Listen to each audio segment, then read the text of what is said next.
Attends. Oh là, est-ce qu'on m'entend bien? Oui, on t'entend normalement, tout va bien. Magnifique. La régie nous dira, mais normalement, oui, c'est bon. Alors, Tito, bon, alors déjà, bravo, hein, grosse perf. Merci. Lucien Lamy, bon, ça pique toujours autant. Toujours. On l'a vu, ça n'a pas changé.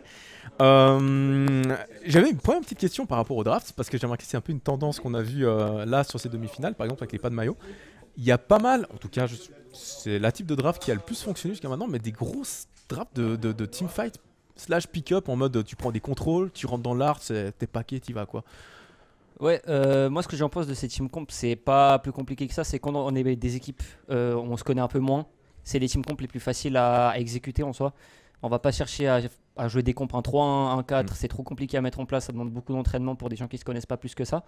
Donc les drafts, team fight, c'est les choses les plus simples à exécuter. Ouais. Donc c'est pour ça qu'on opte sur ce genre de draft, quoi. Ouais.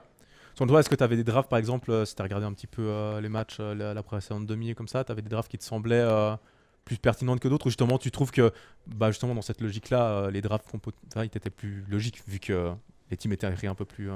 Ouais, j'ai remarqué qu'à part pas de maillot, pas beaucoup des équipes sont vraiment, on va dire, c'est pas du tout égocentrique, mais au niveau individuel de ce qu'on peut proposer. Ouais. Donc je pense que les drafts se jouent forcément sur des pics confort, sur lesquels on peut jouer nos lanes, prendre des leads sur les lanes, et forcément on essaie de construire un truc teamfight vu qu'on se connaît pas plus que ça. Ouais. On va pas essayer de chercher plus loin. Naski il est autophile, il sait jouer que des tanks, et je crois que tout le monde l'a remarqué. Du coup, on va éviter de faire du split push avec Naski. Ouais. Mais ouais, concrètement, c'est ça quoi. Ok, ouais. En tout cas, ça a très très bien marché. En tout cas, pour les deux équipes, il y avait des grosses phases de pick-up, ça rentrait dans tous les sens. Bon, après, la première game, ça s'est bien battu en fait, assez des deux côtés. Après, la deuxième, bon, ça a été plus un gros stomp. Ouais. Ça a été très vite. Après, bon, c'est après le problème de Draven, typiquement. C'est qu'une fois que ça se fait pique une première fois, ça pique une deuxième fois, ça tombe très vite derrière. Puis bon, Lucian Nami, Ça c'était un peu beau. une aubaine de pouvoir les avoir. Lucien Nami, on aurait pu les avoir la première game aussi. Ouais. On s'en est rendu compte après avoir pick Kai'Sa. Ben, on s'est dit, bon, écoute, c'est pas grave, c'est des pics de confort. Sur la première game, que c'est vrai qu'il y a eu beaucoup d'erreurs de notre part. J'ai été fed très très rapidement dans la game. J'étais en 4-0 à 10 minutes, quelque chose dans le genre. Mais on a fait l'erreur de vouloir quand même jouer sur le top side, créer des moves jungle mid, support, sans moi. Et c'est quelque chose que j'ai vite rappelé à l'ordre. Et j'ai dit, les gars, c'est moi qui ai les ressources, c'est sur moi qu'il faut jouer, c'est avec moi qu'il faut jouer. Et à partir du moment où on a commencé à jouer avec moi, les teamfights, ils ont déroulé. Les pick-up, ils ont déroulé. On avait beaucoup de range. Vex qui peut y aller, moi qui peut follow-up. Le Thresh qui peut beaucoup aider. C'est Joanie qui a des ultis. C'était vraiment une compo. On pick-up quelqu'un, on l'écrase et on a des resets et on continue. D'accord. Question aussi intéressante, c'est la première chose qu'on s'est dit au tout début, qu'on a vu que le patch était le patch de la pré-saison. Ouais, c'est pas habituel d'avoir une compète qui d'un coup switch sur un patch de pré-saison parce que c'est pas le même délire, hein, il y a Ouais. beaucoup de choses qui changent.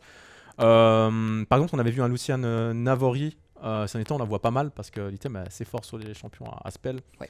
Et selon toi, par exemple, alors je vais profiter aussi de parler de la Kai'Sa Ginzo parce que c'est aussi quelque chose que je m'étais dit. Pour commencer pour le Lucian, selon toi, le build Navori est assez fort ou par exemple cette game-là était partie plutôt lame down, ça dépend des match-ups. Ça dépend surtout des games. Quand il y a beaucoup de squishy en face de moi, j'aime beaucoup jouer Lucian comme on le jouait avant, Ouais. avec la Gale Force, le début de le collector, donc Dac Dentelé, avec le RFC pour aller chercher des pics. Ouais. Parce qu'il n'y avait pas de tank en face. Mais s'il y a des tanks, oui, le build Kraken, Navori, ça me permet d'avoir plus de spells, plus de DPS, plus en long terme, mais moins sur du burst. Et là, concrètement, cette game, j'avais besoin de burst et pas de long terme. D'accord. Ouais. Ok, très bien. Dernière question du coup. La finale hein, contre les pas de maillot. Vous étiez deux équipes en phase de groupe qui n'aient eu qu'une seule défaite. Les pas de maillot ont pu se rattraper parce que du coup, effectivement, leur seule défaite était contre les Bulls et ils ont réussi à récupérer un peu, à se pencher un peu de la première game. Ouais. Dans votre cas, aussi, vous êtes très solide, littéralement, vous étiez à égalité avec eux. Comment tu l'apprécies cette finale? Tendu ou assez confiant? Moi, c'est pas la première finale que je joue contre eux. À la Polyland, j'avais déjà joué contre eux en finale. On avait perdu 3-2 malheureusement. Et donc, félicitations à eux encore. Félicitations à eux pour être en finale aussi. C'est une très belle équipe, très belle performance. Ils ont des talents, des très bons talents partout. Des gens que je respecte énormément. Donc, oui, je pense que ça va être une finale disputée. Une finale très. Comment dire? Ils connaissent beaucoup. Enfin, on se connaît très bien. Du coup, concrètement, ça va se counter, ça va chercher des faiblesses, ça va devoir chercher des trucs un peu cheesy. Je sais que de leur côté, ils vont essayer de m'annuler au possible, le plus possible, de jouer des lanes passives au bot, de jouer des trucs, des ultis globaux qui vont chercher à déstabiliser la bot lane parce qu'ils savent très bien comment je fonctionne, comment est-ce que je suis. J'ai besoin d'un lead et si j'ai pas de lead, c'est un peu plus compliqué pour moi de jouer. Donc, ouais, ça risque d'être disputé, mais on se connaît très bien, on sait comment ça va jouer. Et nous, je pense qu'on est prêt à affronter pas de maillot. Et moi, c'est pas la première fois, donc je veux ma revanche. Ouais. Ouais, c'est clair, là c'est nickel. Bah écoute, excellent, je te remercie. Merci à toi. Bonne chance pour vous. Après, on a encore la petite finale, hein, bien sûr, pour savoir le troisième entre les Blues et Scadi Sport.